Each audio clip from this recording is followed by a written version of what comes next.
જે પ્રકારે થઈ છે આપે સૌએ જોયું હશે, અમે પણ અહીંયા જ હતા. ખુદ ગુજરાતના મુખ્યમંત્રી અહીં આવીને હજારો કરોડોની એમણે ભેટ આપવાની વાતો કરી. જે ઉમેદવાર હતા કિરીટ પટેલ, એમણે પેરિસ બનાવવાની વાતો કરી, 1000 કરોડના કામો કરવાની વાતો કરી. પણ જનતાએ જોયું કે ભારતીય જનતા પાર્ટી માત્ર વાયદા વચનો આપીને યુઝ એન્ડ થ્રો કરે છે, ઉપયોગ કરે અને ફેંકી દે છે. તો એની સામેનું આ મતદાન હતું. ગુજરાતમાં જે ભ્રષ્ટાચાર, ભય અને ભૂખની રાજનીતિ ચાલે છે એની સામેનું આ મતદાન હતું. અને વિસાવદરની જનતાને ખાસ અભિનંદન એટલા માટે આપવા પડે, એમણે આવા વચનોમાં આવ્યા વગર, આવી લોભામણી લાલચોમાં આવ્યા વગર, અને એ લોકોએ કીધું કે અમે સત્તામાં છે, સત્તામાં હશે તો કામ થશે, એમાં પણ આવ્યા વગર ગોપાલભાઈ આમ આદમી પાર્ટી પર જે ભરોસો મૂક્યો છે એ બદલ વિશેષ અમે અભિનંદન આપીએ છીએ. અને આ જીત એ સમગ્ર ગુજરાતની જીત છે અને આ હાર એ ભારતીય જનતા પાર્ટી ગુજરાતના તમામ લોકોની આ હાર છે. ચેતરભાઈ, શું માનો છો, કયા મુદ્દા મહત્વના રહ્યા?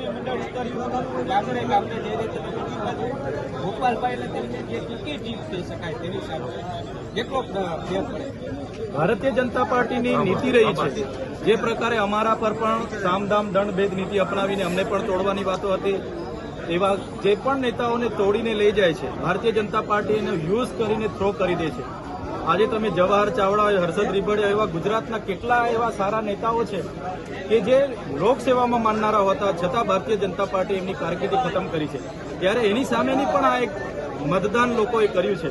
સાથે સાથે આપના સૌના માધ્યમથી અમે અપીલ કરીએ છીએ, ગોપાલભાઈના જીતવાથી એક મજબૂત વિપક્ષની ભૂમિકામાં અમે વિધાનસભામાં રહીશું, ગુજરાતના તમામ વર્ગના લોકોના અવાજ બનીશું અને ગુજરાતમાં પરિવર્તન લાવવા માટે જે પણ કોંગ્રેસ અને ભાજપના નેતાઓ પણ લોકસેવા કરવા માંગે છે, રાજકીય ક્ષેત્રે જોડાવા માંગે છે, એવા લોકો પણ આવનારા ભવિષ્યમાં આવે.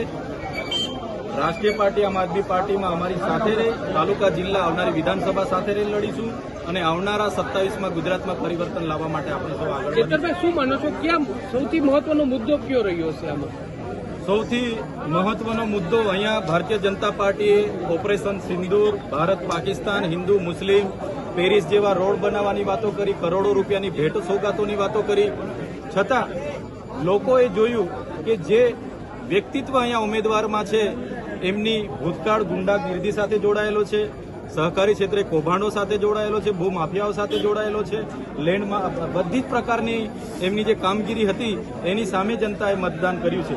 ગોપાલભાઈ એનું વ્યક્તિત્વ અમે ખૂબ સારી રીતે જાણીએ છીએ. ત્યારે અહીંયા ગ્રાઉન્ડ પર રહેશે, નાનામાં નાના વ્યક્તિ, તમામ વર્ણના લોકોના કામ ગોપાલભાઈ ઇટાલિયા કરશે.